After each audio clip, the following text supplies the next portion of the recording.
Hi, I'm Emma. My life with James is everything I could have dreamed of. He's the kind of man who can fix anything with an engine and make you laugh while doing it. We met 5 years ago when my car broke down, and I still tease him about using that as his pickup line. As a mechanic, he's built a stellar reputation in our community, and I couldn't be prouder to call him my husband. Last spring, I was focused on building my photography business, specializing in corporate events and professional headshots. I had just finished setting up my new studio when Sarah, my sister, dropped by unannounced. She wore the kind of smile that always felt more like a challenge than a greeting. "Oh, sweetie," she cooed, her tone dripping with condescension. "Still playing with your little camera? I thought you'd have grown out of that hobby by now."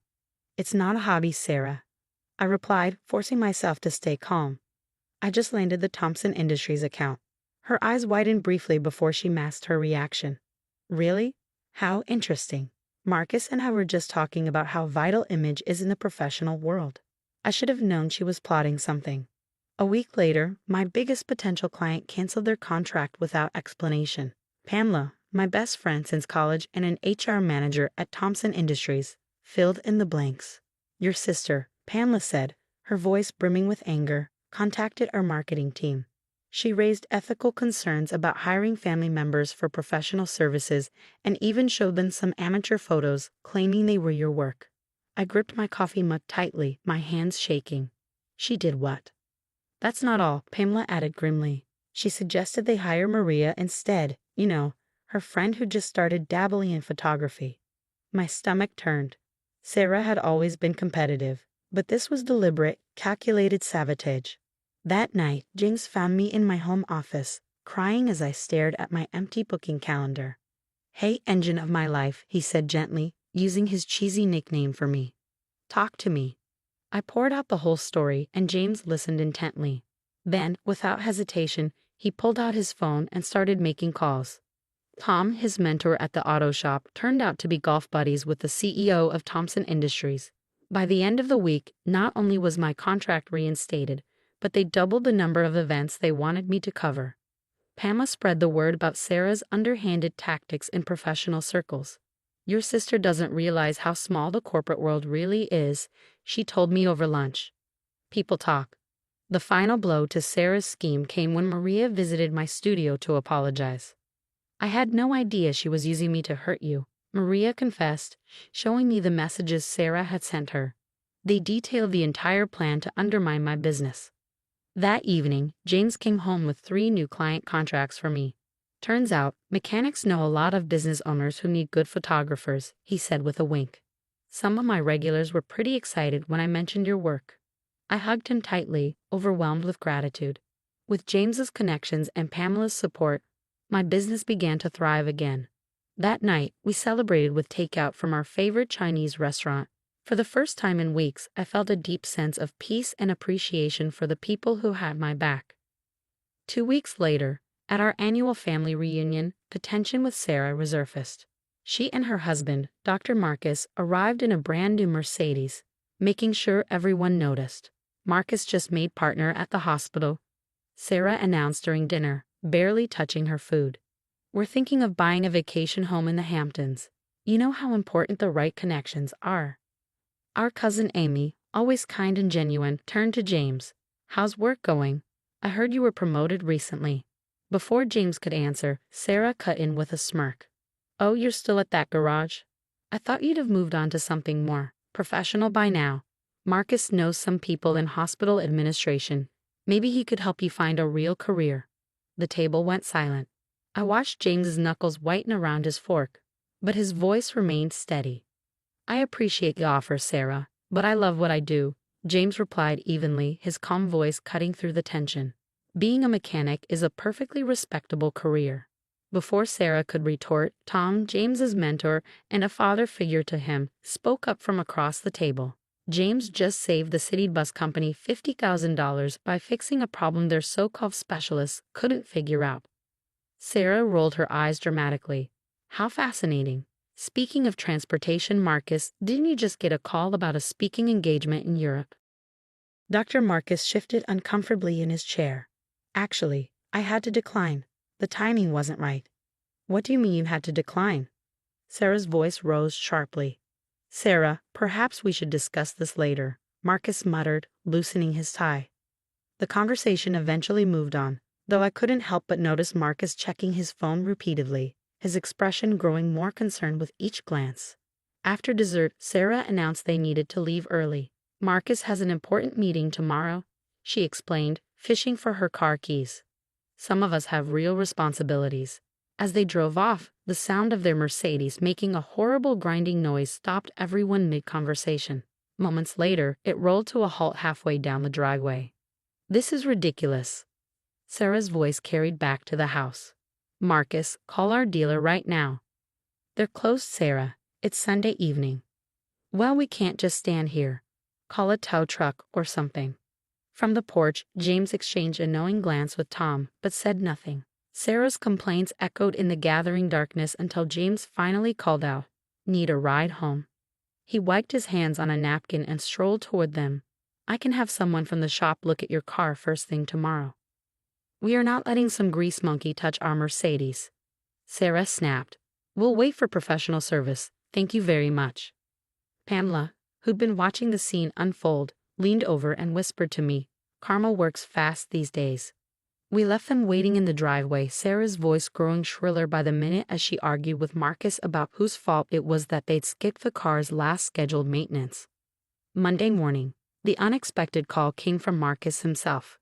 "Listen, James, about the car. The dealership can't look at it until next week. I have critical patient appointments and Sarah's furious. I hate to ask, but—" "I'll take care of it," James interrupted, his voice neutral. "Have it towed to the shop."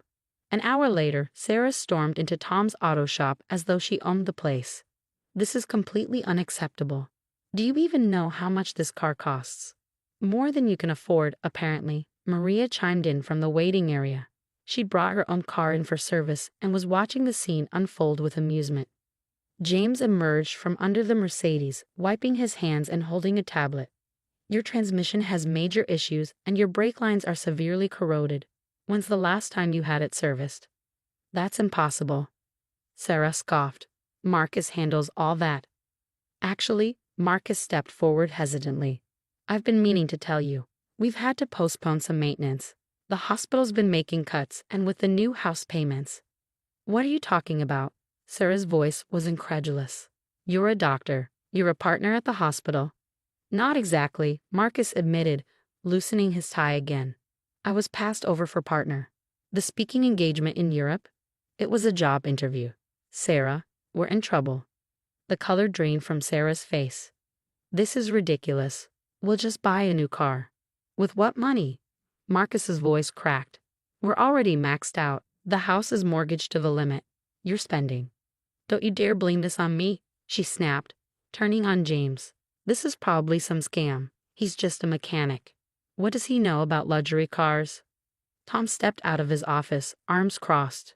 "James is certified for high-end European vehicles. He's one of only 3 mechanics in the state with a specific Mercedes certification. But if you don't want our help—" Sarah froze. Maria chimed in. "The hospital board members bring their cars here. That's how I found this place. Dr. Patterson was just saying last week how impressed he was with James's work on his Porsche." Marcus grabbed James's arm. "Can you fix it? I have surgery scheduled. I can't lose any more credibility with the board." "Parts will be expensive," James said calmly, "and it'll take a few days to do it right." "Just do what you have to do," Marcus replied, handing over his credit card and ignoring Sarah's protests.